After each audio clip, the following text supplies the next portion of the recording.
आसंता काली जितेबाला पवित्र रथयात्रा आछि भक्त मानकर प्रतीक्षार अंत घटिबो से महाप्रभु को दर्शन करिवे एवं केमिति कोन प्रस्तुति चली छी। प्रस्तुति बहुत सुंदर भाव चलछि ठीक समय कार्यनिर्घंट भितर होउछन्ती आपनकर श्रीमंदिर प्रशासक माने एवं जिला प्रशासन एवं शृंखला बाहिनी समस्त प्लाटून जवान माने समस्त सजाग अछन्ती सचेतन अछन्ती बड़दाण्ड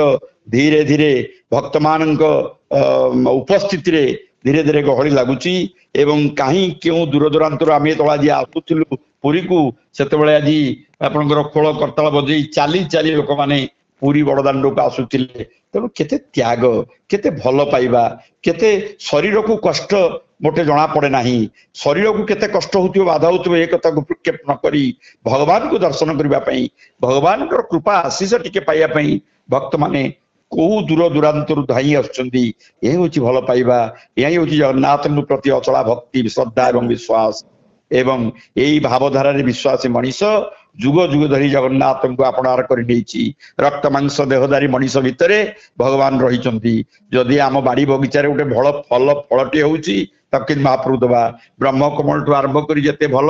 सुंदर सुशोभित सुवासित फुलटे फुटिले आम जमी महाप्रभु को आग दौचे फलटे हेले महाप्रभु को आग दौचे ये हूँ महाप्रभु प्रति श्रद्धा भक्ति एवं विश्वास ये ओडिया जाति आतिथ्यतार विश्वास करे निजे पछे न खाइबो तार प्रभु को दब तार अतिथि को दब तार आत्मीय स्वजन को दब कारण यहाँ हूँ तार दबार मनोभाव से शास्त्र को आई देइथिले पाई पड़िया बिलरे गोधन चराई तेणु महाप्रभु जगन्नाथ भक्त मान को दर्शन करने धाई आसबे आसंता काली बड़दाण्ड को आसंता काली यात्रा ये हूँ पतित पावन यात्रा ये हूँ घोर गर्गरनाद चतुर्दिग प्रकंपित करी घोष करी जाउथिबारु गर्जन करी जाउथिबारु ए यात्रा को मध्य कहा जाए घोष यात्रा रथ यात्रा गुंडीचा यात्रा अर्थात गुंडीचा मंदिर को शरदा बाली सम्मुखस्थ गुंडीचा मंदिर को महाप्रभुंकर 3 रथ यात्रा करुथिबारु 9 दिन पे यात्रा करुथिबारु याकू कहा जाउची गुंडीचा यात्रा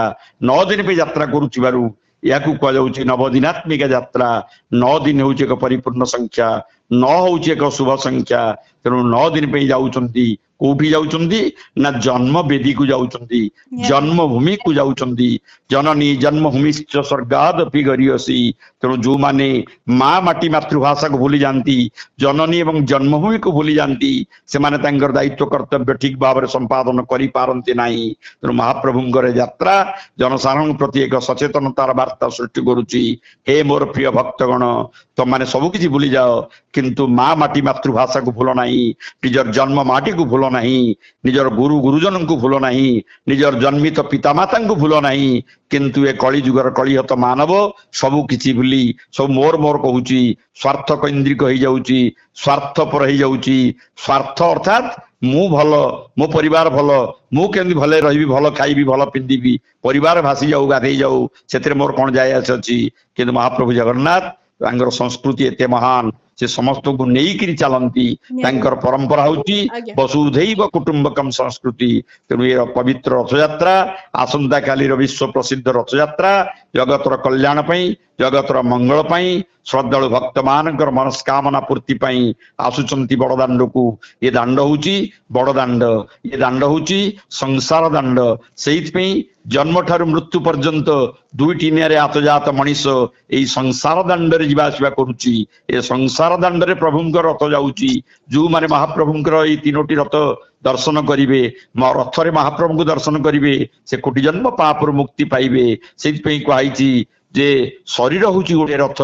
आत्मा होची रथी एवं जो लगाम जो घोड़ा से हूँ मन आकु जो माने संयत करी आत्मा को जे भल पाती इंद्रिय सुख को भूलिकी आत्मक इंद्रिय चेतना को जो माने अनुभव करती से ही माने ही विवेकानुमोदित कर्म करती प्रत्येक कर्म भगवत कर्म परिणत हो जाए तेणु ये यात्रा महाप्रभुंकर विश्व प्रसिद्ध रथ यात्रा समस्त मंगल कर हो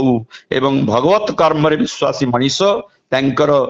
चिंता चेतना को आदर्श संस्कृति को पाथेय करी निजर कर्ममय जीवन को नीतिनिष्ठ करंतु श्रृंखलित करंतु सरस सुंदर करंतु यही हो आमर 2025 रथ यात्रार शुभ मांगलिक ମାନେ ଅନୁଭୂତି ଏବଂ ଇଏ ବିଶ୍ୱ ପ୍ରସିଦ୍ଧ ରଥଯାତ୍ରାରେ ଭେଦଭାବ ନାହିଁ, ଜାତି ବର୍ଣ୍ଣ ଧର୍ମ ସମ୍ପ୍ରଦାୟ ନିର୍ବିଶେଷରେ ମହାପ୍ରଭୁ ସମସ୍ତଙ୍କୁ କଲ୍ୟାଣ କରନ୍ତି, କିଛି ଭେଦଭାବ ନାହିଁ, ସଂକୀର୍ଣ୍ଣ ସ୍ୱାର୍ଥ କୈନ୍ଦ୍ରିକ ମନୋଭାବ ନାହିଁ। ଏହି ହେଉଛି ଏହି ପ୍ରସିଦ୍ଧ ରଥଯାତ୍ରାର ବୈଶିଷ୍ଟ୍ୟ ସ୍ୱରୂପ ଏବଂ ମହନୀୟତା। ଭଗବାନ ଜଗନ୍ନାଥ ବହୁତ ଆପଣଙ୍କର ଧନ୍ୟବାଦ। ୟୁଟ୍ୟୁବ ଚ୍ୟାନେଲ ମାଧ୍ୟମରେ ଭଗବାନଙ୍କର କୃପା ଆଶୀର୍ବାଦ ଆପଣଙ୍କର ଚ୍ୟାନେଲ ପ୍ରତି ରହୁ। ଆପଣଙ୍କର ଏଇ ଚ୍ୟାନେଲ ଆଗାମୀ ଦିନରେ ଆହୁରି ଉତ୍ତରୋତ୍ତର ଉନ୍ନତି କରୁ, ଏହା ହିଁ କାମନା କରୁଛି। ଜୟ ଜଗନ୍ନାଥ, ଜୟ ଜଗନ୍ନାଥ, ଜୟ ଜଗନ୍ନାଥ। ବହୁତ ବହୁତ ଧନ୍ୟବାଦ।